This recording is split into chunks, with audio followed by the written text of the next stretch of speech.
जय माता रानी दी दोस्तों, आप सबको नवरात्रि की हार्दिक शुभकामनाएं। आज हम जानेंगे कि हम नवरात्रि के 9 दिनों में सुबह और शाम की माता रानी की पूजा कैसे करेंगे। तो सबसे पहले नहा धोकर आप अच्छे वस्त्र पहनिए।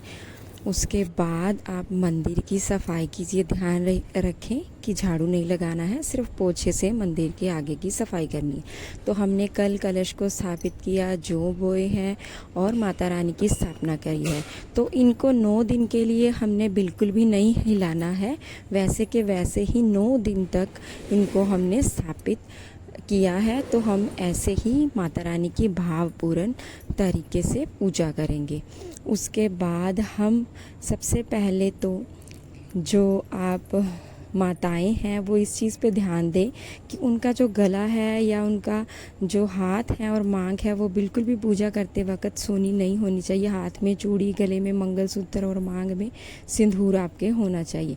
अब यहाँ पे मंदिर की पूजा करने से पहले जितने भी फूल है यहाँ पे वो सारे के सारे हम हटा देंगे, जो हमने कल माता रानी को अर्पित किए थे। तो ये जो कलश पे मैंने फूल रखे हुए थे वो मैं निकाल रही हूँ। जो भी मैंने फूल जितने भी मंदिर में थे वो सारे के सारे फूल हम निकाल लेंगे। और या तो आप इन दिनों में जो पूजा कर रहे हो उसके लिए अलग से आप थैली लगा लीजिए, उसमें सारा जितना भी पूजा का जो सामान होगा, जैसे कि फूल है या फिर हमने जो अगरबत्ती जलाई है या फिर धूप जलाई है या दीपक जो भी हमने जलाया, उन सबको एक जगह पे इकट्ठा कीजिए। जब आप जो बोए हैं आप तराने के लिए जाओगे तो उसके साथ ही ये वाला सारा सामान जो है वो आप तरा सकते हो।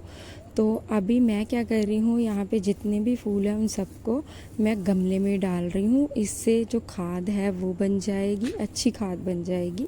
तो आप भी ऐसे गमले में डाल सकते हैं। उसके बाद एक साफ़ कपड़ा लेंगे, उससे हम पूरे मंदिर की अच्छे से सफाई करेंगे, माता रानी को प्रार्थना करते हुए कि हे माता रानी, हम सब की मनोकामना पूर्ण करना। इस 9 दिन में माता रानी हमारे घर में आती हैं, हमारी सारे दुख दर्द जो हैं वो हर लेती हैं।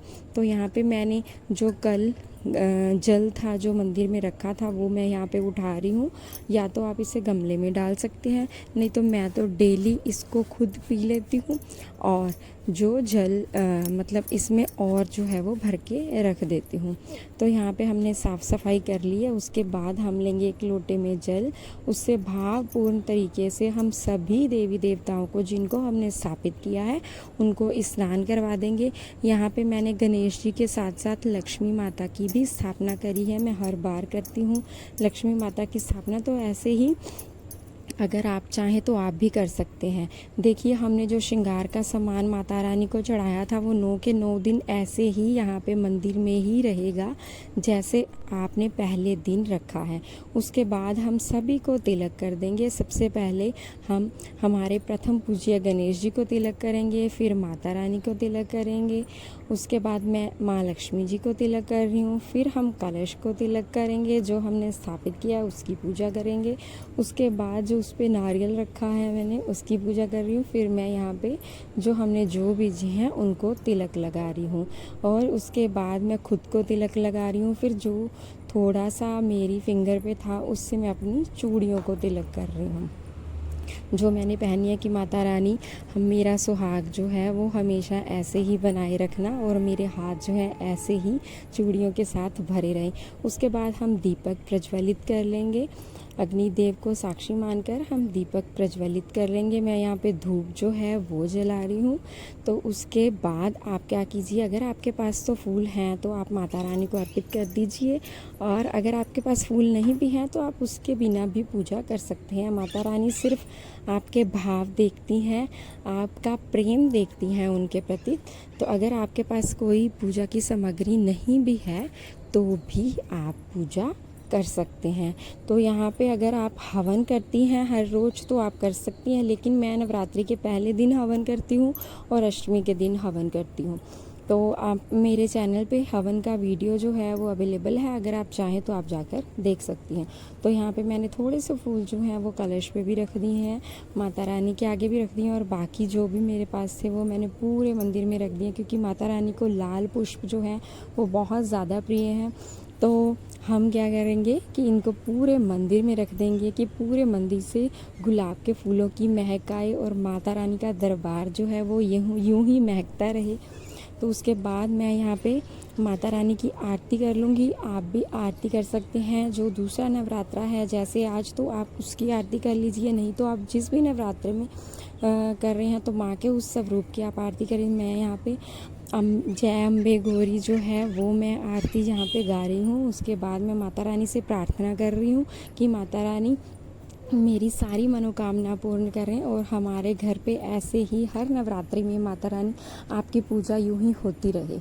तो उसके बाद हम क्या करेंगे कि जो हमने खेतरी बीजी है उसमें हम जल दे देंगे। और यहाँ पे मेरा जो मैंने भालू जो रेत होती है मैंने उसमें जो है वो बोए हैं, तो वो काफ़ी ज़्यादा ड्राई हो गई थी, इसलिए मैं यहाँ पे काफ़ी पानी डाल रही हूँ। लेकिन आपने अगर मिट्टी में जो खेतरी है वो बीजी है तो आप थोड़ा सा जो जल का है वो छिड़काव कर सकते हैं। उसके बाद मैं यहाँ पे माता रानी को कुछ दक्षिणा भेंट कर रही हूँ कि अगर हमसे पूजा करते टाइम कोई भूल हो गई हो तो हमें माफ़ कर दीजिए। उसके बाद जो भी आज के दिन का भोग है अगर आपके पास वो अवेलेबल है तो आप उसका भोग लगा सकती हैं, नहीं तो आप जो भी फ्रेश फ्रूट्स आपके घर पे हैं आप उसका भोग लगा दीजिए। जैसे कि आज दूसरा नवरात्रा है तो आज शक्कर का भोग लगाया जाता है, लेकिन मेरे पास नहीं है तो मैं यहाँ पे जो मेरे पास अवेलेबल था उसका मैं माता रानी को भोग लगा रही हूँ। तो उसके बाद आप सूर्य देवता को जल दीजिए। फिर उसके बाद आप जो भी प्रसाद आपने अभी माता रानी को भोग लगाया है उसको आप अपने पूरे परिवार में बांट दीजिए। फिर हम अगर बात कर रहे हैं शाम की पूजा की, तो शाम की पूजा में हवन नहीं किया जाता है। और अगर फूल हैं जो मैं तो वो भी नहीं हटाती हूँ, मैं अगले दिन सुबह ही जो फूल है वो हटाती हूँ। तो आप वैसे ही दुर्गा सप्तशती का पाठ कर सकते हैं, आप नवरात्रों की कथा कर सकते हैं शाम को।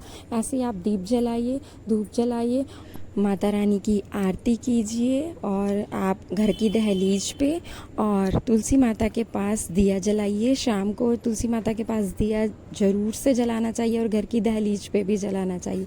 उसके बाद आप जो भी आप पाठ करना चाहते हैं आप कर सकते हैं। अगर आपको मेरा ये वीडियो पसंद आया हो तो मेरे चैनल को सब्सक्राइब कर दीजिएगा और मेरी वीडियो को लाइक कर दीजिएगा।